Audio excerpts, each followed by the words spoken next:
രാഹുൽ മാങ്കൂട്ടത്തിൽ MLAക്കെതിരായ ഒന്നാം ബലാത്സംഗ കേസിൽ മുൻകൂർ ജാമ്യാപേക്ഷ എതിർത്ത പരാതിക്കാരി ഹൈക്കോടതിയിൽ. രാഹുൽ മാങ്കൂട്ടത്തിൽ ക്രൂരനായ ലൈംഗിക കുറ്റവാളി എന്നതടക്കം ഗുരുതര ആരോപണങ്ങളാണ് പരാതിക്കാരി ഉന്നയിച്ചിരിക്കുന്നത്. ഗർഭിണിയായിരിക്കെ മൃഗീയമായി പീഡിപ്പിച്ചുവെന്നും അതിജീവിത പറയുന്നു. രാഹുലിന്റെ മുൻകൂർ ജാമ്യാപേക്ഷ പരിഗണിക്കാനിരിക്കെയാണ് അതിജീവിതയുടെ മറുപടി സത്യവാങ്മൂലം.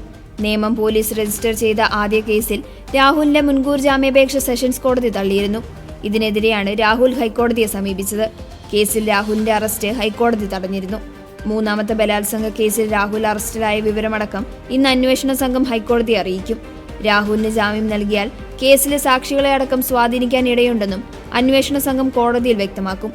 മൂന്നാം ബലാത്സംഗ കേസിൽ രാഹുലിന്റെ ജാമ്യാപേക്ഷ പരിഗണിക്കുന്നത് പത്തനംതിട്ട സെഷൻസ് കോടതി കഴിഞ്ഞ ദിവസം മാറ്റിയിരുന്നു. നാളെ അപേക്ഷയിൽ വാദം കേൾക്കാനാണ് മാറ്റിയത്. SITയുടെ റിപ്പോർട്ട് ലഭിക്കാത്തതിനെ തുടർന്നാണ് ജാമ്യാപേക്ഷ പരിഗണിക്കുന്നത് മാറ്റിയത്. 22-ന് റിപ്പോർട്ട് സമർപ്പിക്കുമെന്ന് SIT ഹൈക്കോടതിയെ അറിയിച്ചിട്ടുണ്ട്. Thiruvalla judicial first class magistrate കോടതി ജാമ്യാപേക്ഷ തള്ളിയതിനാലാണ് രാഹുൽ സെഷൻസ് കോടതിയിൽ അപേക്ഷ നൽകിയത്. അതിജീവിതയുമായി ഉണ്ടായിരുന്നത് ഉഭയസമ്മതപ്രകാരമുള്ള ബന്ധമായിരുന്നുവെന്ന വാദമാണ് രാഹുൽ അപേക്ഷയിൽ ഉന്നയിച്ചത്. തന്റെ അറസ്റ്റ് നിയമവിരുദ്ധമാണെന്നും സാങ്കേതിക നടപടിക്രമങ്ങൾ പാലിച്ചല്ലെന്നും ജാമ്യാപേക്ഷയിൽ രാഹുൽ ചൂണ്ടിക്കാട്ടിയിരുന്നു.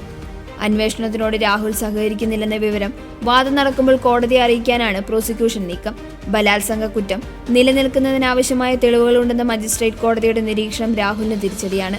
ബലാത്സംഗം, നിർബന്ധിത ഗർഭഛിദ്രം, സാമ്പത്തിക ചൂഷണമടക്കമുള്ള ഗുരുതര ആരോപണങ്ങളാണ് യുവതി രാഹുലിനെതിരായ പരാതിയിൽ ഉയർത്തിയത്.